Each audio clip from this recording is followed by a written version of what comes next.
In this video, I'm going to show you the economy page. Go to economy under my nation. And the first thing you will see is population. So your population will grow at a fixed rate of 3% a day. This is very useful. Your population is taxed, and that's how you make a lot of your money. So for me, I'm making 2,200 just from the population.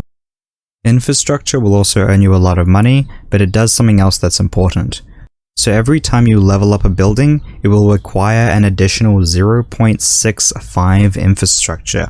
Ideally, your infrastructure will be higher or at the same level as that required infrastructure. If you are below that required infrastructure, your buildings will produce less resources. For example, my infrastructure percentage is 88%. That means I'm losing 12% of my building's production. That's a big hit, so I need to increase my infrastructure. Power is also pretty important. It's very similar to infrastructure in that if you lose power, your buildings will be less efficient, they'll produce less resources. You can buy power by using the auction house. So I'd heavily advise you do, or you max your coal mines with coal power plants. Next is the economy overview. This lists all your buildings and tells you how many resources each of them are producing or costing. So for example, my base income is producing 6,000 money, 6,000 military points, 5,000 social points. My population tax is producing 2,000. My infrastructure is producing 10,000. My military upkeep, which is what I have to pay for having military units, is 10,000.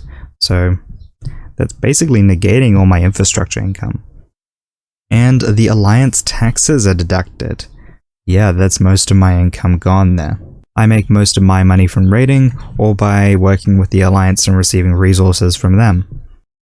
It will also list all of the buildings, so you can sort of see where most of your income is coming from. For me, that looks to be the capital city or the countryside. That's a lot of coal over there.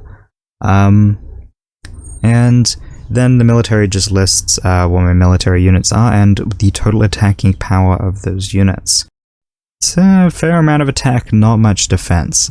Yeah, so the economy page is very important. If you want to buy that infrastructure, which I mentioned earlier, you go to the infrastructure page under build and recruit. Infrastructure is very expensive, but you can click calculate to see how much it will cost before you buy it. For me, that's 4 million industrial points and 2 million social points just to roughly get to the required infrastructure level. Oh, I might actually have enough. I didn't think I would. I'll buy a reduced amount for now. Yep, successfully built. And if I go to my economy page, you will see that my infrastructure percentage has gone up. My income has increased as well. So try and keep your nation powered, try and keep your infrastructure very high or equal to or higher than the required level. And I wish you well with growing your nation. This video is sponsored by Nations at Risk.